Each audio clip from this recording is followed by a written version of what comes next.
Haribol. They don't allow to unmute themselves before they officially start.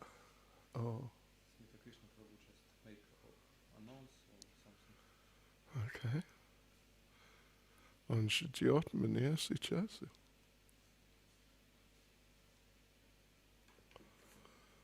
Oh, okay.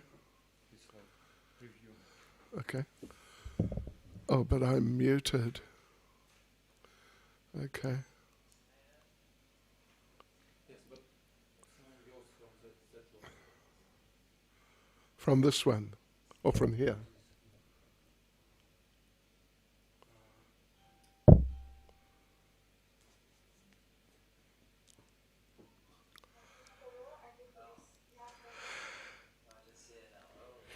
Hare Krishna, Krishna Krishna.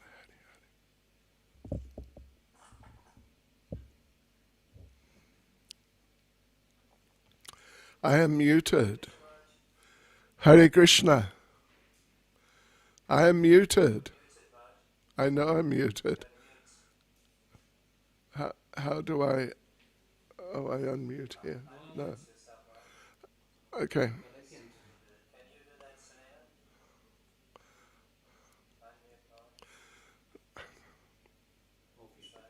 Okay. Okay. No, I'm muted again. Okay. Haribol.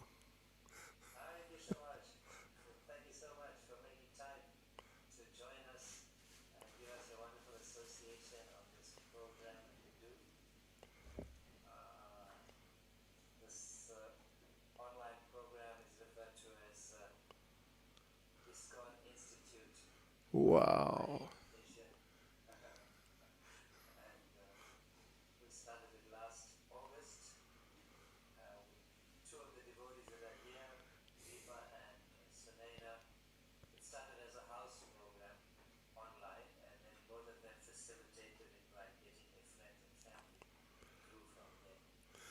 Oh, Sunena from Joburg.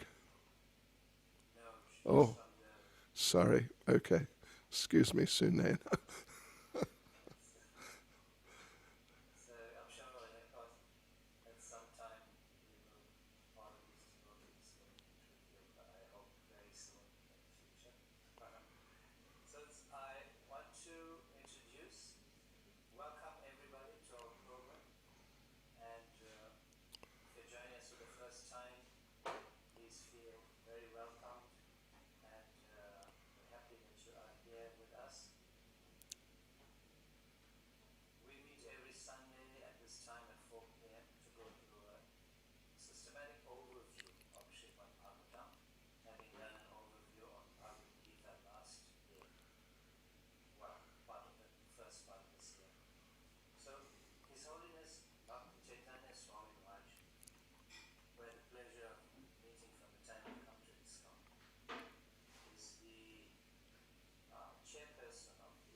Hare Krishna.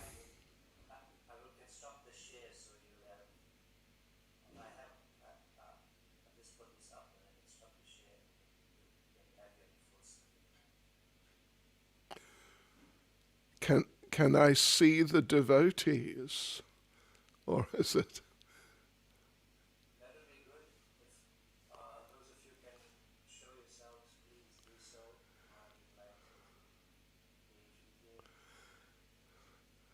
Okay. Hare Krishna.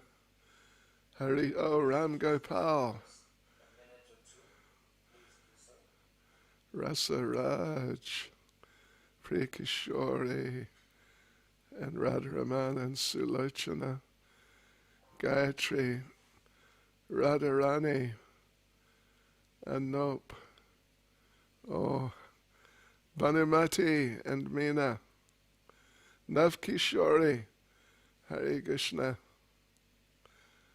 Suren, Anup, Harish, Rasa Raj, and who's this?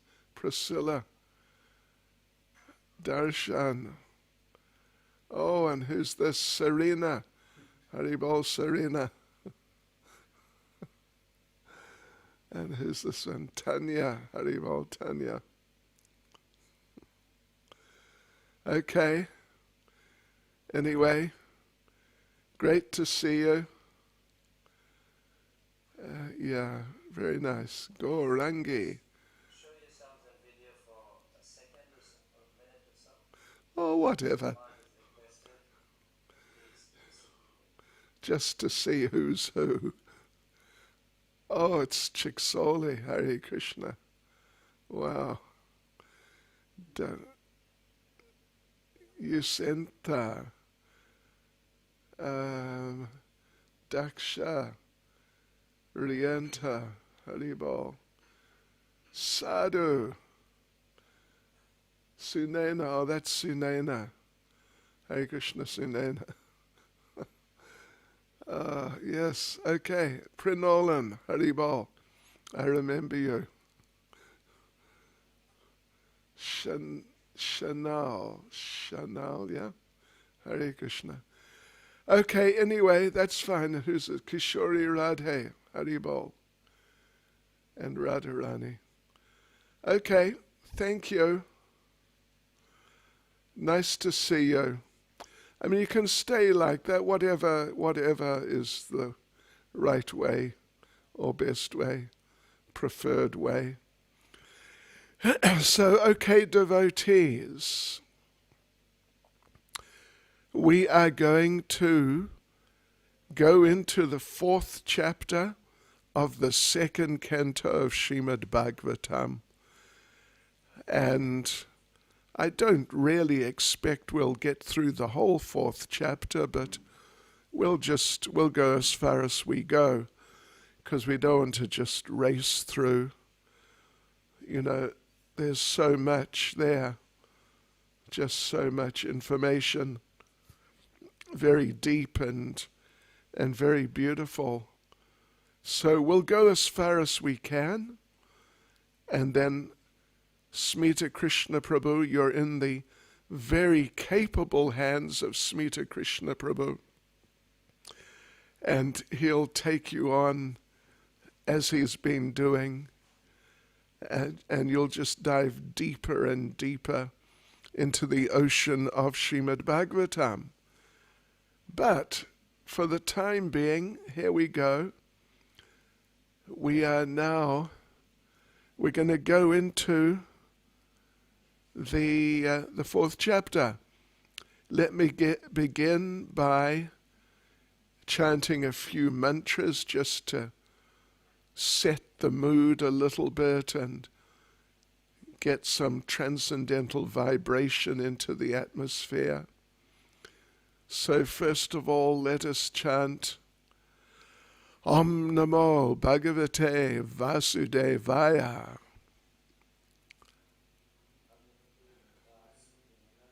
Om Namo Bhagavate Vasudevaya.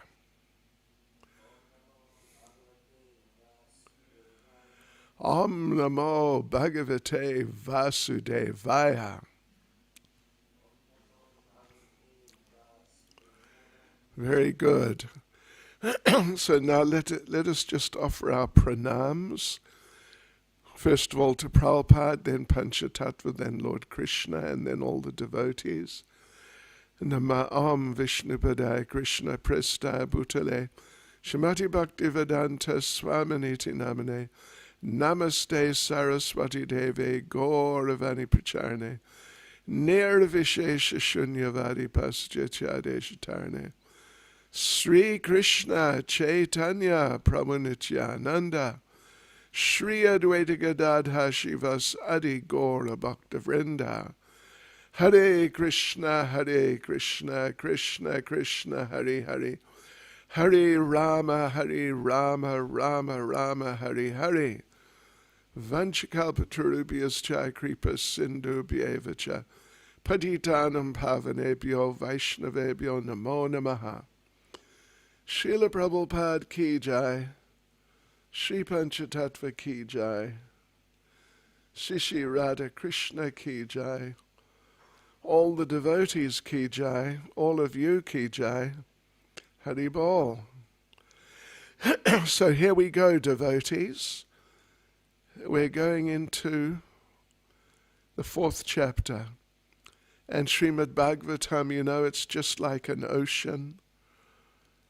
Actually, Baladev Vijabhushan, Srila Baladev Vijabhushan, one of our great acharyas, he said about studying Bhagavad Gita,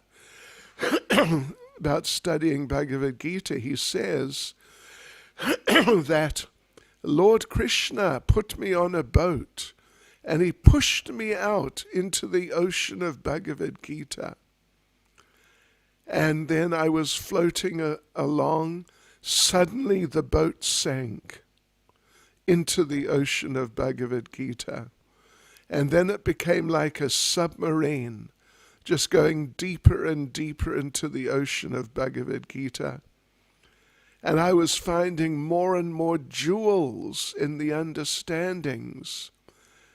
And now I don't want to come out. That's what he said about Bhagavad Gita. And Srimad Bhagavatam is even more so. It's even more like that. More oceanic. So here we see the 4th chapter. There's 25 verses. The chapter title is The Process of Creation. As we go through, you will notice that, well, there's not really any discussion about the process of creation in this particular chapter, but it's just that the scene is being set. There's definitely going to be discussion about the process of creation. But this chapter, the 25 verses, they're just setting the scene for that. You know, when we do, at least when I do, and I assume with Smita Krishna Prabhu, who's very expert, and you're so fortunate to be in his transcendental hands. So when we do these overviews, generally we break the chapters into groups of verses, you know, because you get some number of verses, they're discussing a particular subject, and then that little discussion stops, and the next so many verses, they're discussing some other little bit different subject, and then that discussion stops, and then another discussion of something a little different starts. So this applies, of course, to this 4th chapter, and the first section, so to speak, the first section is from verse 1 until up to and including verse 5. At least this is how I see it. From verse 1 to verse 5, there's, you could say, a particular theme, a very specific theme, and then after that verse 5, the theme definitely changes, and then from about 6 till, anyway, we'll see it's 9 or 10 or thereabouts, then there's this different theme which is being discussed. So let's go through these first verses, this first section then. The first section, let's go through it from verse 1 to verse 5. So what happens is that, well, Sutta Goswami is speaking. I assume Smita Krishna Prabhu has explained how the Srimad Bhagavatam came about, that Shukadev Goswami instructed Maharaj Parikshit, and Sutta Goswami, so there's a different devotee. You've got Shukadev speaking to Parikshit Maharaj, and there at the same place, hearing it all, was Sutta Goswami. So then Sutta Goswami, having heard it all, he then went traveling, and he ended up in a place called Naimisharanya. Naimisharanya is still there, actually. It's a kind of foresty area, at least it was. And when Sutta Goswami arrived at Naimisharanya, he found a group of sages there, saintly people, and like philosophers, you could say. They were there.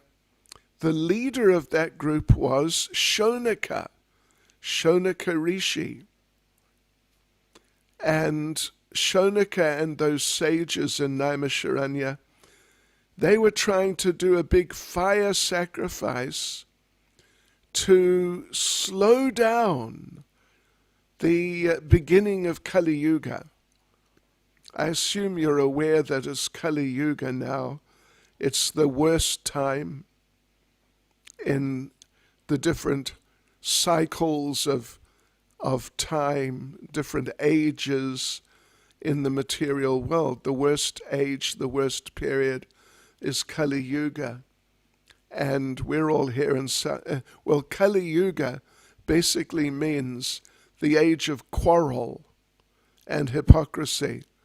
And I think you may have noticed how in the last so many days in South Africa, particularly Durban, and also Joburg, how there's been a lot of quarrel, right? Sure, what can you say? So it's definitely Kali Yuga. It's first class Kali Yuga. Anyway, so we have these two scenarios. Shukadev Goswami is speaking to Parikshit, or rather has spoken to. And now Sutta Goswami is reciting that, what he heard when Shukadev instructed Parikshit. Sutta Goswami is instructing that to the sages of Naimisharanya, headed by Shonaka. So here we see in verse 1, it begins, let me just read the Sanskrit of verse 1. I won't read the Sanskrit of all the verses, but let's just read this one. Sutaruvacha Vayasakirati vachas tatvanishchayam atmana upadarya Krishne otareya satim vyadhat. Which means, Sutta Goswami said, Maharaj Parikshit, the son of Uttara, after hearing the speeches of Shukadev Goswami, which were all about the truth of the self, applied his concentration faithfully upon Lord Krishna. Yeah, well, that's a sort of foundational point, you could say, that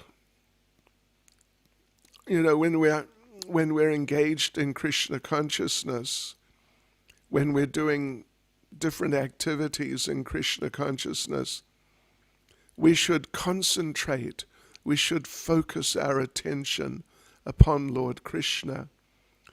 Because if we do that, well, there are many things actually, if we do that, there are many benefits, you could say. But in this particular regard here, the thing is that what's going to be said is that how Maharaj Parikshit is really qualified to hear these things. How Parikshit is qualified, that's in verses 2, 3, and 4. And then in verse 5, how, anyway, it's basically Parikshit is so qualified. And then in verse 5, Parikshit says that Shukadev, you are so qualified. You are so qualified to speak for different reasons. So what we'll do, we'll go through these few verses one by one and see how these points are presented. First of all, beginning with verse 2 and then verse 2, 3, and 4 it is.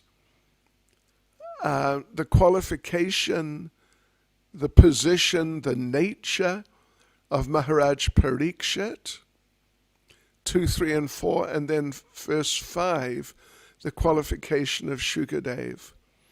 So Parikshit, he is qualified to hear this message. And as we see in verse 2, let's just read the translation. Maharaj Parikshit, as a result of his wholehearted attraction for Lord Krishna, was able to give up all deep-rooted affection for his personal body, his wife, his children, his palace, his animals, like horses and elephants, his treasury house, his friends and relatives, and his undisputed kingdom. So this is talking then, as we said, about the qualification of Parikshit to hear. He is qualified. He will be able to hear nicely and really take it in and really absorb the message because he has certain qualifications. And as we just read, that he's qualified to hear because he's so deeply, wholeheartedly attracted to Krishna. Therefore, he's qualified to hear. And he is so wholeheartedly attracted that he was able to give up all these things. And, it's arguable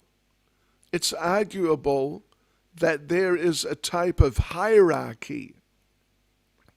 These different things he was able to give up.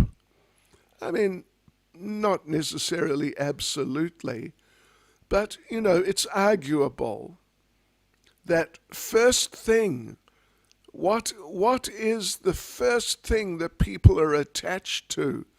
It's their own bodies. And then after their body, what's the next thing they're most attracted to? Usually their spouse. In the case of Parikshit, he had a wife. And then his children. And then his palace. And then his animals and various other things. Like I said, it's arguable there's a hierarchy. It's not necessarily absolutely like that, but, it could, to some degree, we could see it like that. So the thing is that for people to become detached from these things to the degree that Parikshit Maharaj was detached, boy, that's unusual. And he was able to be so detached because he was so attached to Krishna. In other words,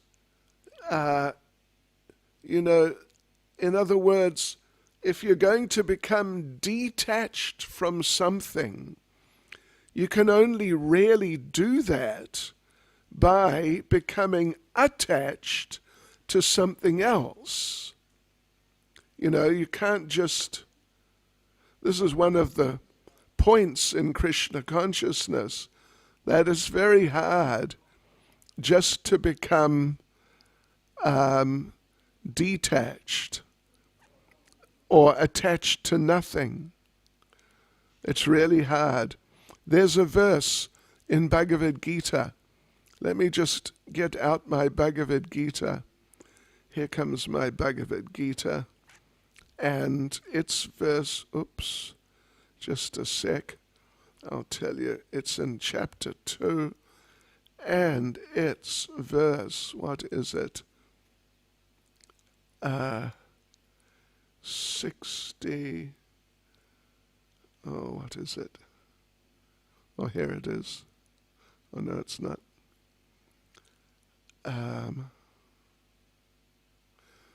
What verse is it? Here it is. It's verse 59. Bhagavad Gita chapter 2 verse 59. Vishaya vinivartante niraharasya dehina rasavarjam rasopyasya param drishtva navartate. Though the embodied soul may be restricted from sense enjoyment, the taste for sense objects remains. But ceasing such engagements by experiencing a higher taste, he is fixed in consciousness. This is a very important point in Krishna consciousness.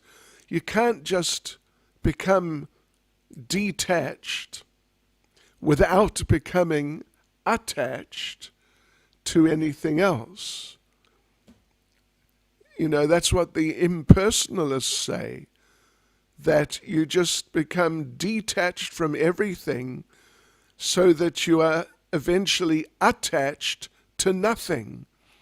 But in Krishna consciousness, our point is, and it's being drawn out here in the second verse, and we'll see in verses 3 and 4 also, that Parikshit was able, because he was wholeheartedly attracted to Krishna, therefore he was able to give up his attachments and attractions to even these things which are very, generally people are very, very attached to.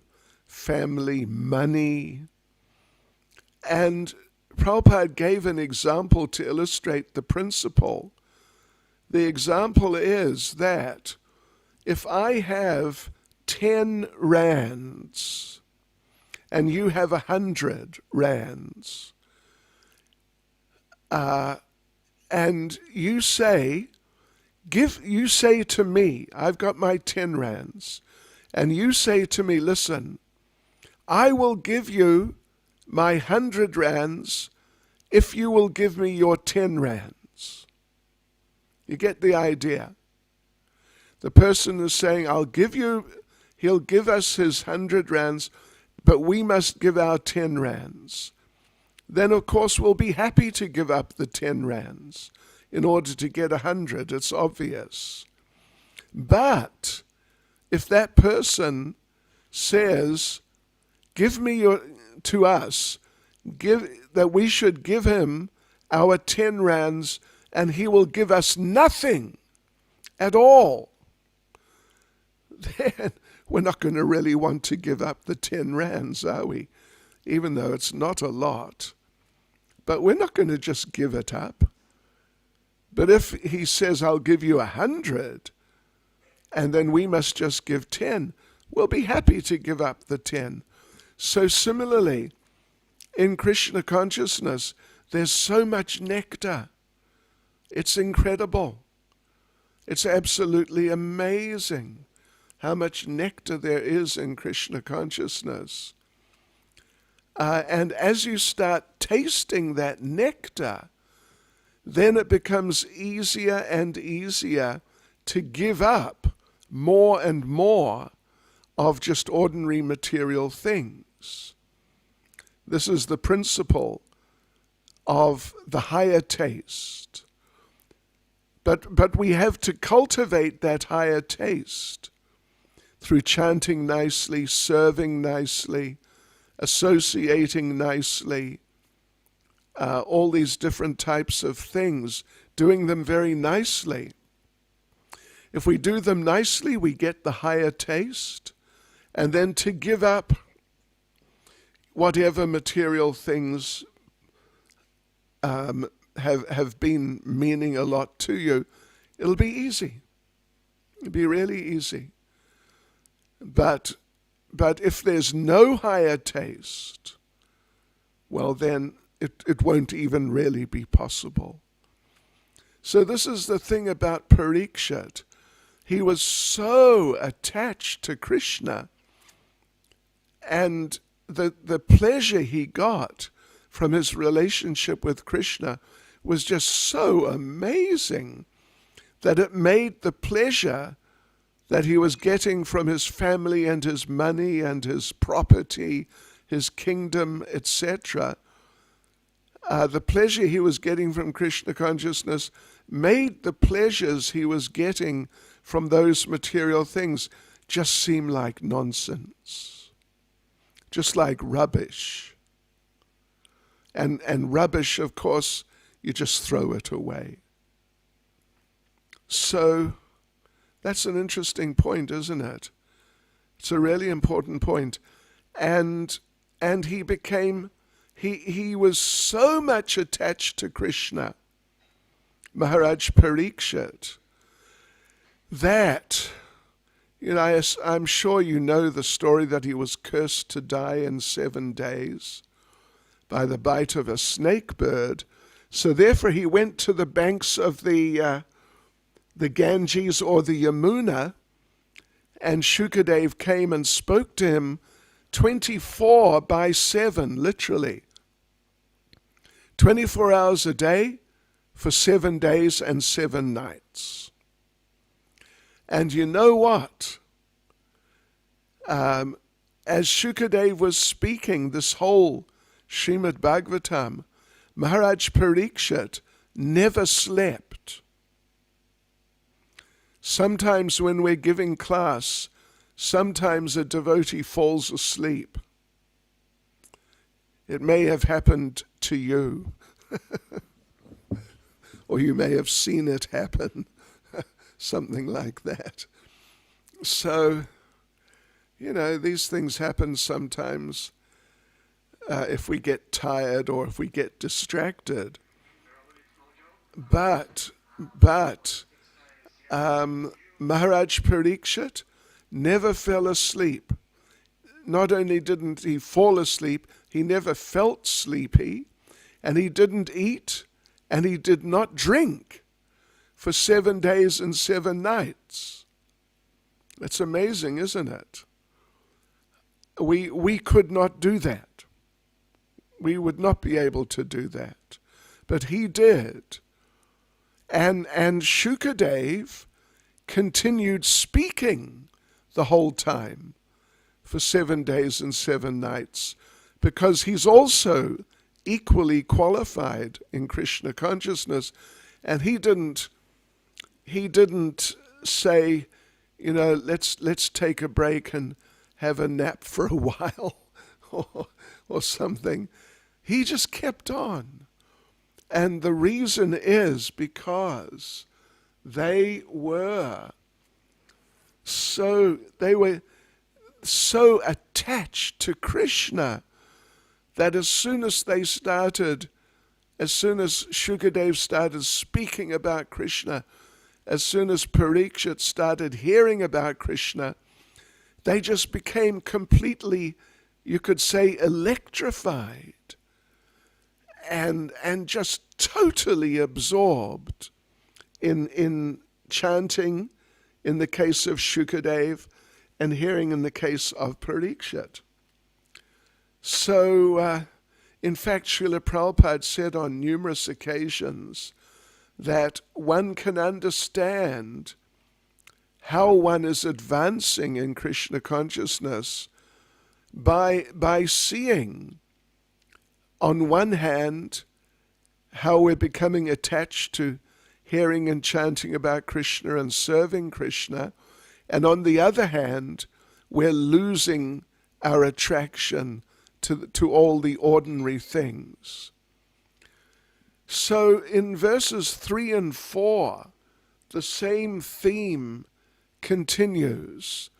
Parikshit, how Maharaj Parikshit was so qualified due to his Krishna consciousness, and same idea that he became so renounced effortlessly.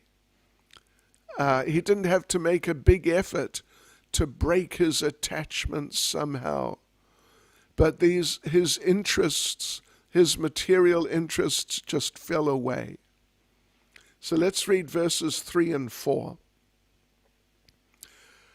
I'll just read the translation. O great sages, the great soul Maharaj Parikshit, constantly wrapped in thought of Lord Krishna, knowing well of his imminent death, renounced all sorts of fruitive activities, namely acts of religion, economic development, and sense gratification, and thus fixed himself firmly in his natural love for Krishna, and asked all these questions exactly as you are asking me.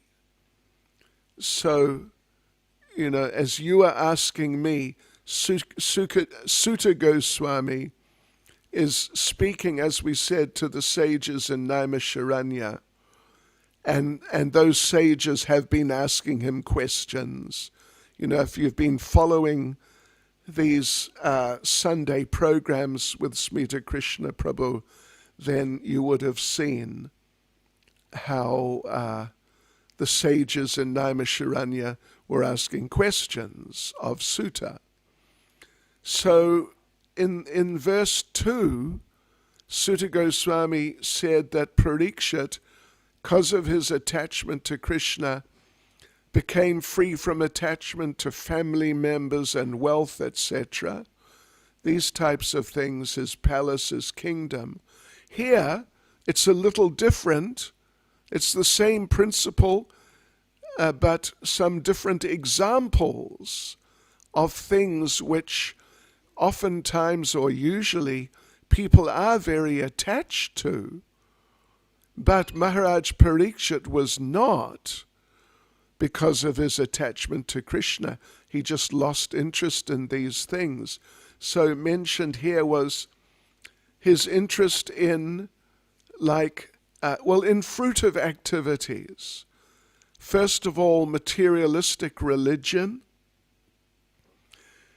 then economic development coming from materialistic religion, and then sense gratification coming from having acquired different material things through economic development. In Sanskrit, those three are called dharma, artha, and kama.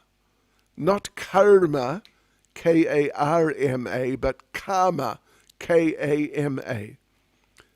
So dharma in this context means materialistic religion. Artha means economic development, like material acquisition. And kama means sense gratification. There's a sequence there. There's a sequence. In materialistic religion, that first you do some prayer for getting some material things. Then you get the material things as like answering your prayers. And when you've got the material things, then you enjoy them. This is the process of materialistic religion, which of course is quite different from the process of Krishna consciousness. In Krishna consciousness, we serve Krishna, we chant Hare Krishna, we do all these things, but the result we get is we get bliss from being Krishna conscious, and then we get inspiration from that to do more for Krishna, and then more. And Prabhupada said for the advanced devotee, 24 hours a day, 24 hours in a day is not enough. The devotee wants to do so much for Krishna. So this is a little different. It's the same principle, but it's a little different from the idea in verse 2. The idea in verse 2 was, just the very grossly material things of family members, money, kingdom, and all that. And this is a little more subtle, materialistic religion. So devotees, we don't engage in materialistic religion of praying to get material things, getting them, and just enjoying them. As devotees, we just try to please Krishna. So Parikshit was like that. He renounced all those things because he was constantly wrapped in thought of Krishna. And therefore his natural love for Krishna developed and became stronger and stronger. And we'll find that if we engage nicely in Krishna consciousness, if we chant nicely and serve nicely, etc., we'll find that our interest in all the materialistic things, money, name and fame and whatever, all these things, it'll just dissolve. And not that you have to fight it off, but you'll just find after a little while you just lost interest. One devotee told us an interesting story a little while ago, actually a few years ago, that before he was a devotee, he was very materialistic, and actually he was very fond of eating meat. Then he became a devotee, and of course, he gave up all those things. He was a devotee. So after some time, after, a couple of years or something, he met one of his old friends who he used to eat meat with and do things like that with. And he hadn't seen him since he became a devotee. And the old friend said, you're Hare Krishna, you're vegetarian. Yes, I'm vegetarian. And the old friend said, well, how did you give up meat? You were so fond of it. And the devotee said, actually, I didn't give up meat. Meat gave me up. And his friend was a little puzzled. And the devotee said, I was chanting and practicing, and after a little while, I realized, hey, I just forgot about meat. I've got no interest. And I didn't have to somehow struggle to give it up and, battle with the desire. It just dissolved and went away. So this is what happens. This is what happens, and this is what happened with Parikshit. So those 3 verses then, 2, 3, and 4, are describing his qualification, Parikshit, to hear. And then verse 5, it's still in the same section, the first section of this chapter, verse 1 to verse 5.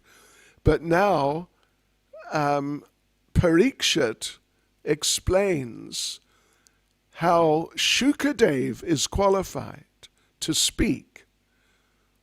Shukadev's going to speak, Parikshit is going to hear. Each of them has qualification. So we just heard about Parikshit's qualification.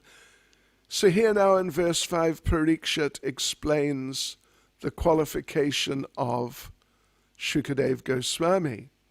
So verse 5, Maharaj Parikshit said, O learned Brahman, you know everything because you're without material contamination. Therefore, whatever you've spoken to me appears perfectly right. Your speeches are gradually destroying the darkness of my ignorance, for you are narrating the topics of the Lord. That's really beautiful, isn't it? So this is, because this is now the qualification, or part of the qualification for speaking transcendental things, for preaching and presenting these things to other people. And it's interesting, Parikshit mentions, he mentions a particular qualification actually, and then the effects, the results of Shukadev having that qualification. He says, you know everything. So how is it? How is it that Shukadev knows everything? Because you are without material contamination. In other words, Shukadev, he is pure, completely pure, and therefore he knows everything. He can answer any question. He can explain anything to do with Krishna consciousness. How's that? Because he's without material contamination. And how does that work then? How does that work? That someone, if they become pure, suddenly, they just manifest all sorts of knowledge and information and they know so much. That's because Krishna, when Krishna sees that you are engaged purely in his devotional service, Krishna gives you knowledge. There's famous verse in Bhagavad Gita again, 15:15, you know that verse? Savasya chaham hridi sanivishto mata smritya gyanam aponam cha. Those are the first 2 lines of Bhagavad Gita chapter 15, verse 15.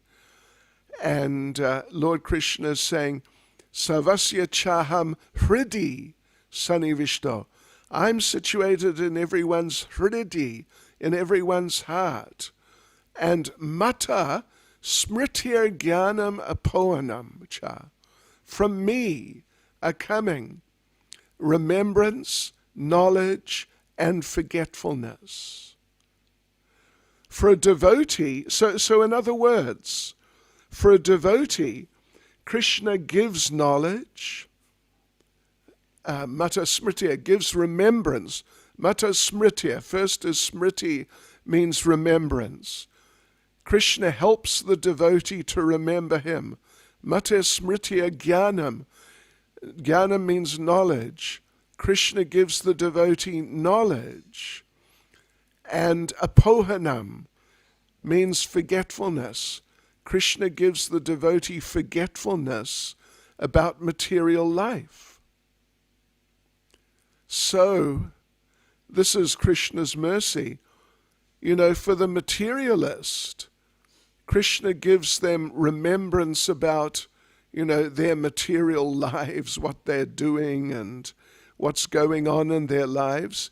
He gives them knowledge so they can develop their material lives.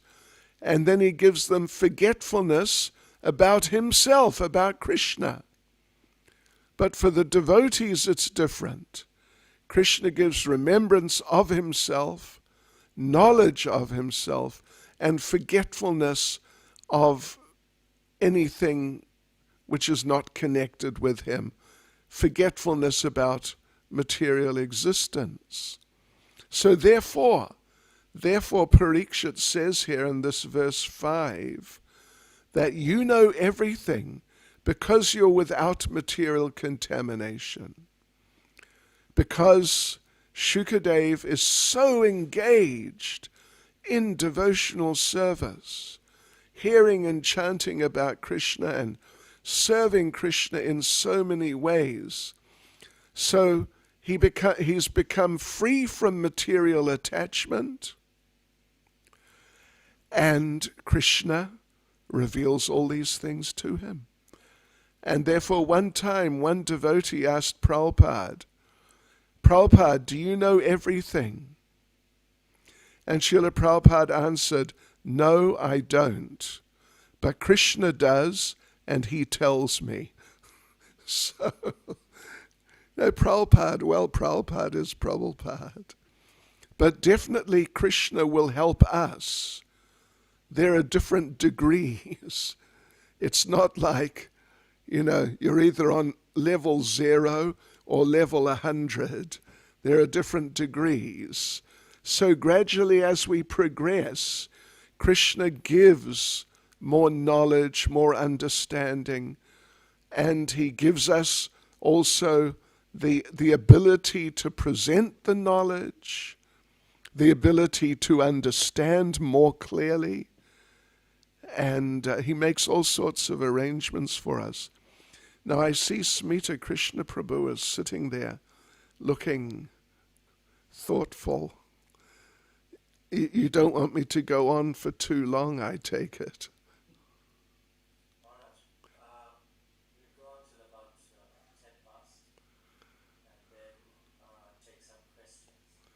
Okay, so we'll go on for a few more minutes.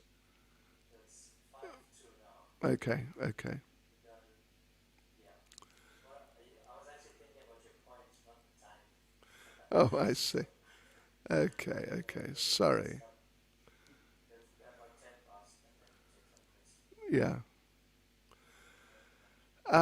Yeah, okay.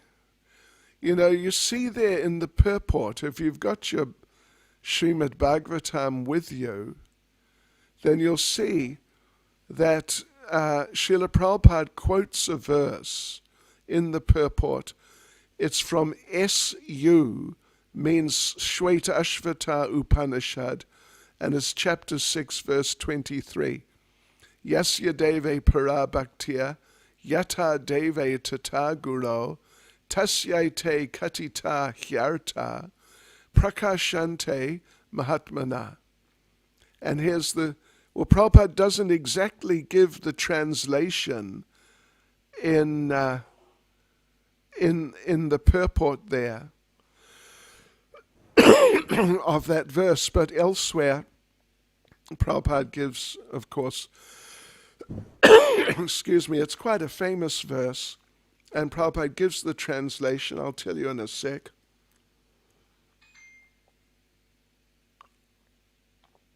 So, Yasya deve para bhaktiya, yata deve tata guru. So, first line, one who has faith in the Lord, deve or deva. So one who has faith in the Lord, and then yata deve tata guru, one who similarly has faith in the spiritual master, in the guru. Then tasyaite katita hyarta. For that person, all the imports of Vedic knowledge are automatically revealed. Prakashante Mahatmana. Prakash of course means light, or in this case, enlightenment. Prakashante is the third person plural Sanskrit. It means they become enlightened, Mahatmanas, so those Mahatmas. So the translation is, unto those great souls who have implicit faith in both the Lord and the spiritual master, all the imports of Vedic knowledge are automatically revealed. It's amazing. It's very amazing, actually, how Krishna reveals things to his devotees. Okay, so that's verse 5. Now, as we said, that's the end of the first section, actually. Setting the scene with some explanation, glorification, you could say, of Parikshit's qualification, Parikshit for being so qualified in his particular ways. So Parikshit became the right person to receive the message. And then Shukadev, he was qualified for speaking. Actually, they're both more or less equally qualified. Prabhupada elsewhere makes interesting and important point that actually Maharaj Parikshit and Shukadev Goswami, they are equally qualified. It's not that one of them is more advanced than the other. I mean, normally it's like that, like the spiritual master is more advanced than the disciple, or the one who is asked to present things is more advanced than those who are there to hear the presentation. But in this case, they're both equally advanced. Prabhupada explains. And it was just because of the circumstances that Shukadev took the role of guru and Parikshit took the role of disciple. Otherwise, if circumstances had been different, Prabhupada explains, Parikshit could just as well have been the one who was explaining things to Shukadev. Anyway, that's sort of by the way. It's an interesting little side point. Okay, so now from verse 6 to verse, I think it's verse 9, let me just check, 8, 9. Yeah. Well, basically. Or you could say 10, actually. Yeah, you could say 10. So from verse 6 to 10, it's a change of theme.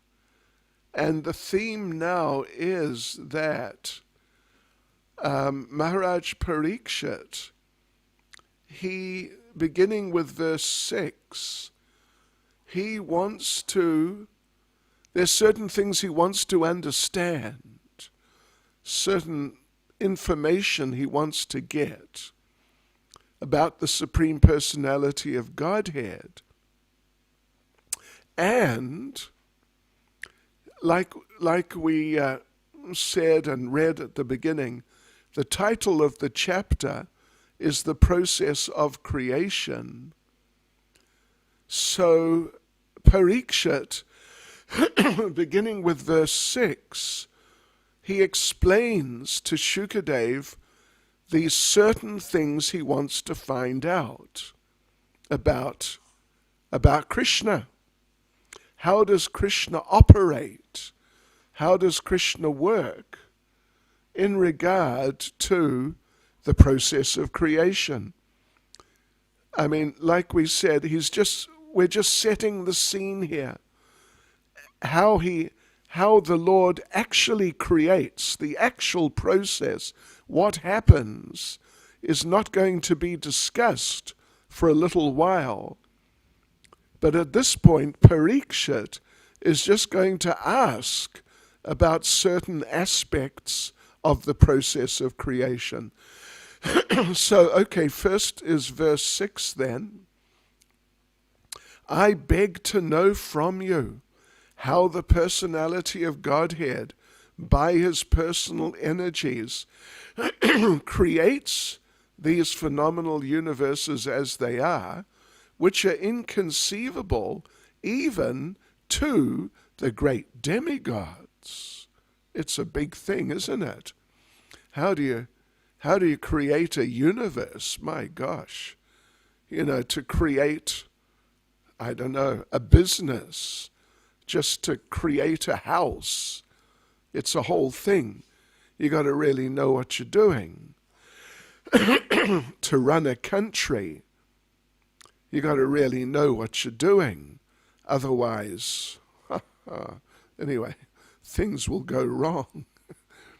So this is the first, it's like it's a question, or if not exactly a question, it's a request for information.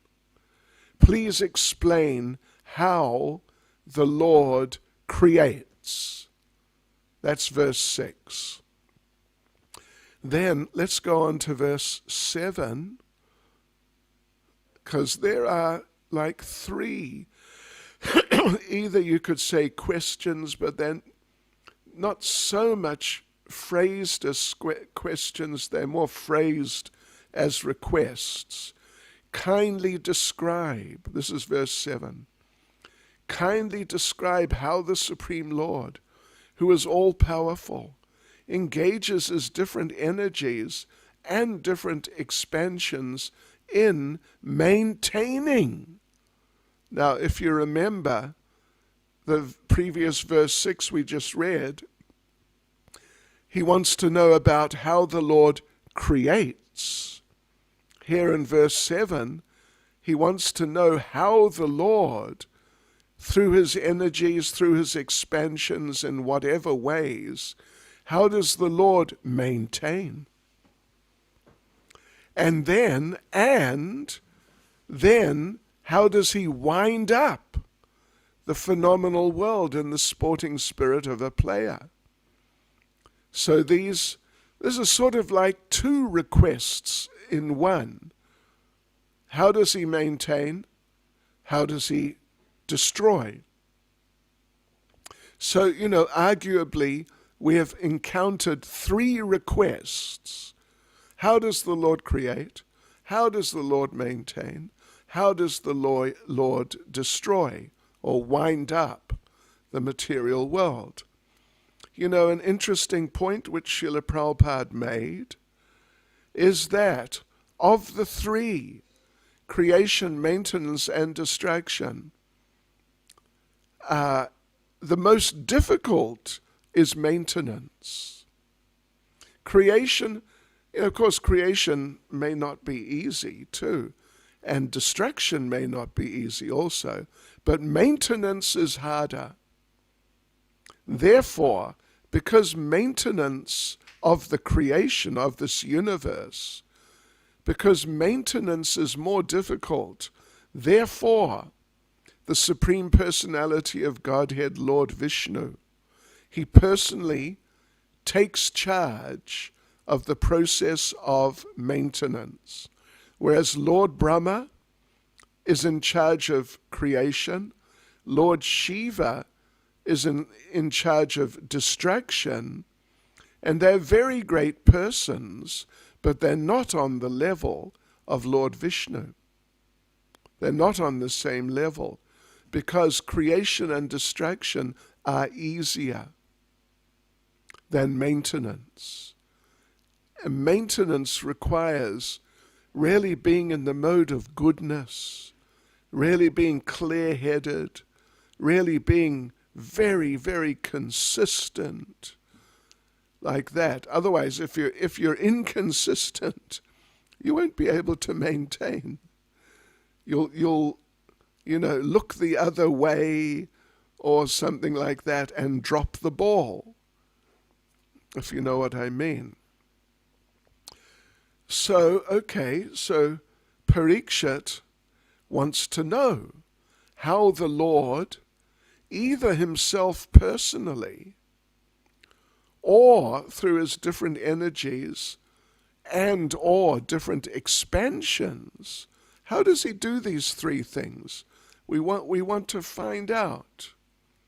Therefore, the chapter's called The Process of Creation. And verse 8, O learned Brahman, the transcendental activities of the Lord are all wonderful, and they appear inconceivable, because even great endeavors by many learned scholars have still proved insufficient for understanding them. So this is, well, it's basically more than anything a glorification of the Lord. The Lord is so amazing. He's so amazing that even many learned scholars just can't understand, particularly how the Lord does creation, maintenance, and distraction. Although actually they can't understand him in so many ways. But here, of course, the real theme is the process of creation, and right here, creation, maintenance, and distraction as done, overseen by the Lord. So it's more a glorification that how wonderful the Lord is. You know the story of Narada Muni and the cobbler and the Brahmin. I won't tell you the whole story, but the cobbler was sitting under a banyan tree doing his shoe repair business, and Narada Muni came along and told him, you know what, I was just with the Lord. He was busy putting an elephant through the eye of a needle. And what do you think of that? And the cobbler did not say that an elephant through the eye of a needle, come on, don't pull my leg. The cobbler didn't say that. The cobbler said, oh, that's wonderful. My Lord is just wonderful. I'm so happy to hear that. And Narada asked him, you really believe it? An elephant through the eye of a needle? And the cobbler picked up a banyan seed pod and opened it up. And in it were many seeds, like 100 little seeds. And the cobbler said that each one of these seeds is, by potential, it's a big banyan tree, which is much bigger than an elephant. So my Lord has put, all of these banyan trees into this little seed pod. So for him to put an elephant through the eye of a needle, it's not difficult. So yeah, it's really nice. Because he was a sincere devotee, the Lord gave him the understanding. So anyway, where are we now? That was verse 8, verse 9, and Well, it's also it's a glorification more than anything really. The Supreme Personality of Godhead is one. Whether he alone acts with the modes of material nature, or simultaneously expands in many forms, or expands consecutively to direct the modes of nature. So, in other words, even if he appears in many forms, he's still one. This is the Lord. And finally, verse 11, I think we'll just conclude there. Verse 11, it pretty much concludes the section, and then the theme changes.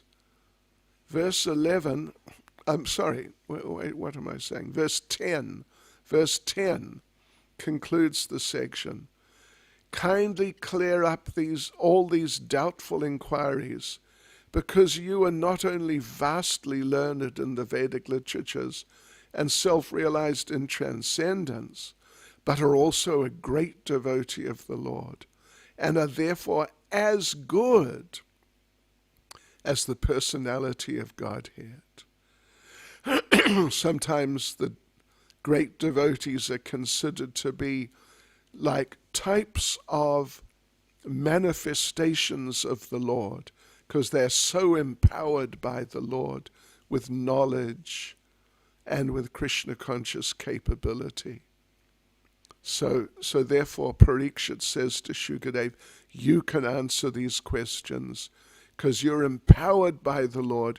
You have power like the Lord by the Lord's grace. Hare Krishna. Okay. Thank you so much, Maharaj. It was such a wonderful absorption for the last hour, and it's certainly very, very beneficial to hear you. You can see the depth of your Krishna consciousness is obvious in the way you explain, and yet at the same time you have, for the purposes of our class, not delved into very great depths because it's an overview, and we hope we do get a chance to hear you do systematic verse by verse analysis at some time as well. Okay. Thank you very much, Maharaj.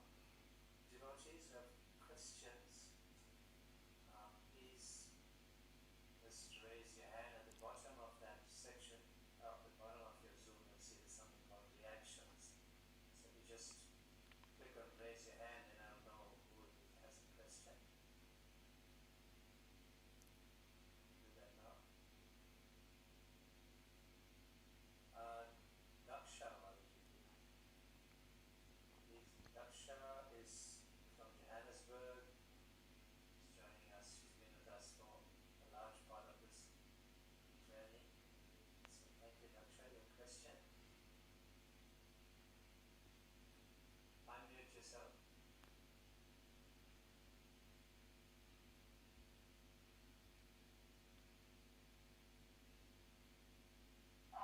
There we go.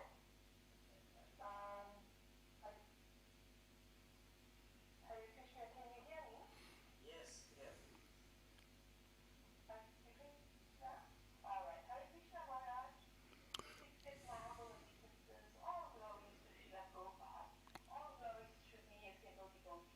Haribol. Maharaj, can I please ask you a question? But firstly, I'd like to thank you for your social media videos and the presentations. Whenever I have time, I listen to them, and when you were here at our Canto, I had logged into your live program, so I'd like to thank you for that, for giving us all your nectar and devotion. And I'd especially like to thank you as well for your presentation of previous book and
Haribol. One question,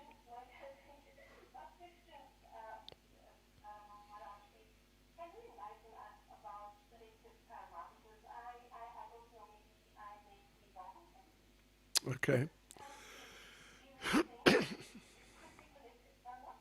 Thank you, Maharaj. Thank you so Okay. much. That's my question. Okay. You know, there are two types of collective karma, you could say.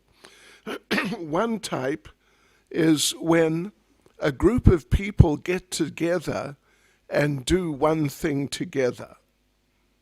You know, it could be a very good thing, it could be a very bad thing, but they're all together, they're all doing it together, so they all get basically the same karma together.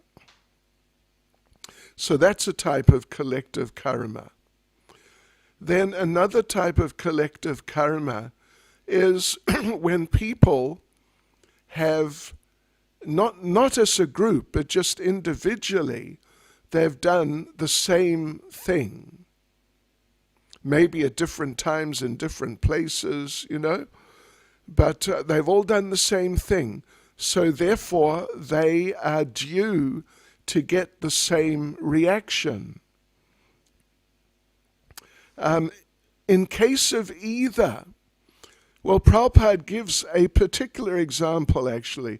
In case of either case, where you've got a group doing the same thing together, or just different people, different places doing the same thing, and therefore they get the same karma.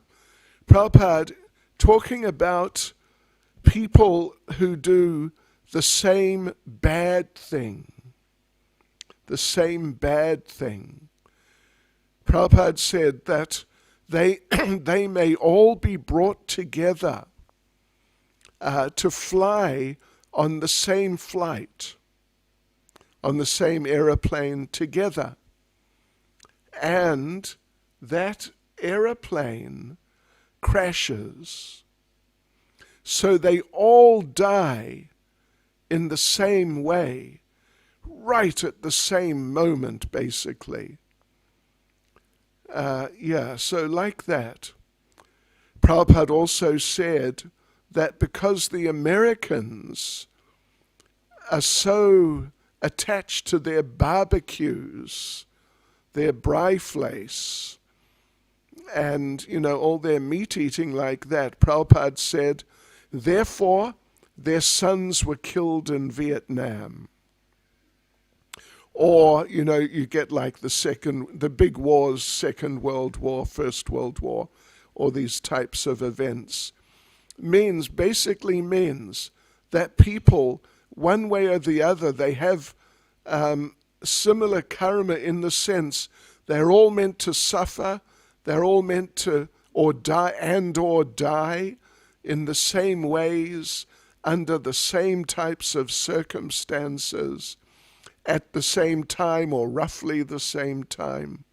And this is a type of collective karma. So, you know, here in this country, we all know only too well about the history of apartheid, that there was so much exploitation and abuse. And now it's coming back, isn't it? It's coming back.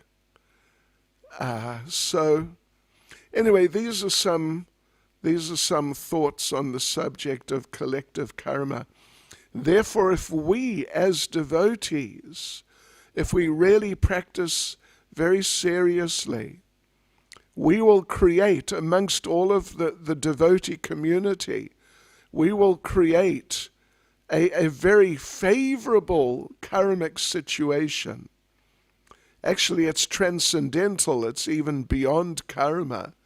But there's a similarity in that we will create auspiciousness.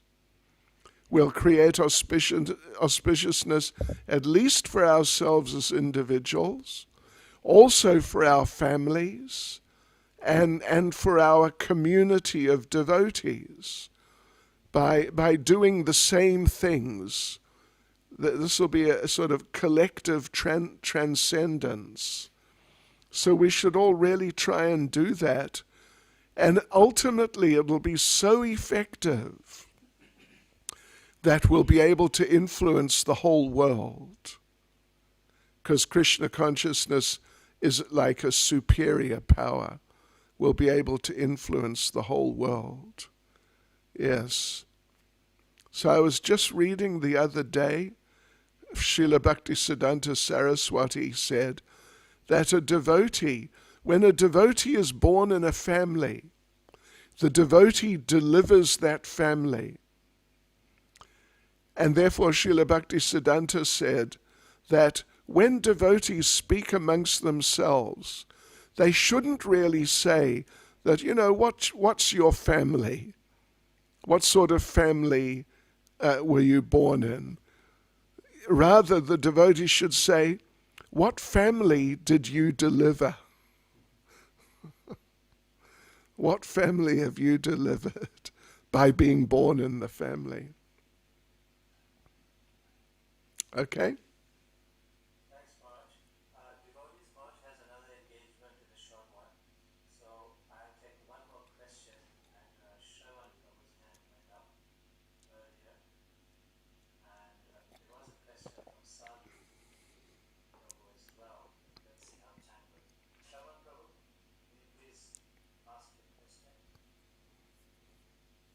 Pandit, okay. Hare Krishna, Jai Maharaj. Please accept my humble obeisances. All glories to you and Srila Prabhupada. Haribol. Jai Maharaj, I recently had the great pleasure of repeating the next version at Bhakti Sastri online course with you. And I have one simple question in that regard.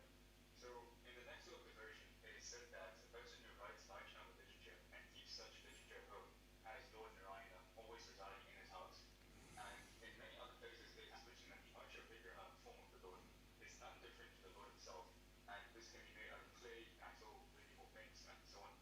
So I'd just like to know, in this digital age that we live in right now, does offering one's obeisances to virtual pictures of deities that simply appear as pixels arranged on a screen, and owning and keeping ebooks of Srila Prabhupada's literature have the same effect as a physical, real paraphernalia of the Lord? Same. The pixel avatars, pixel incarnations. But no, seriously, it's the same. It definitely is. 100%.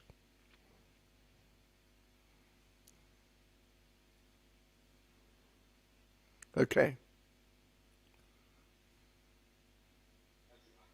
Okay.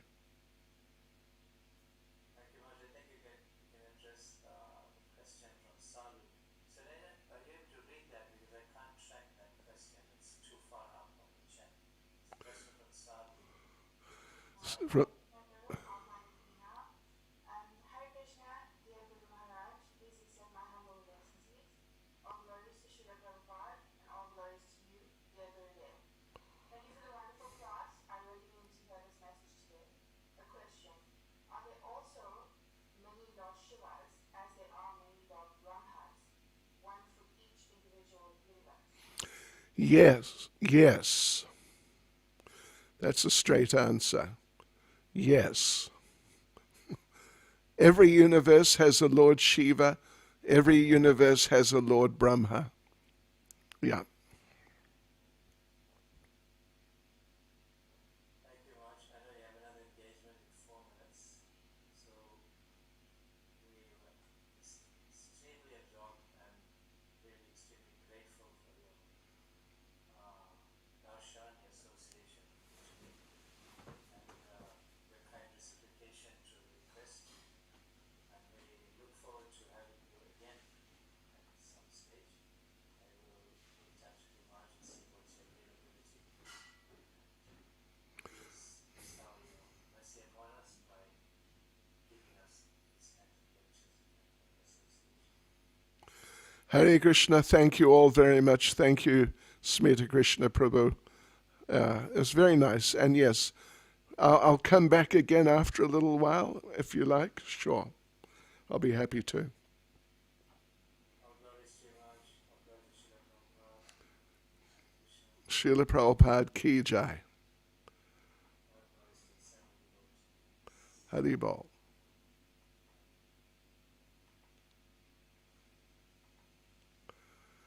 Okay. Yeah, Uchadil. And now, bring it back of a time reader. I think we need to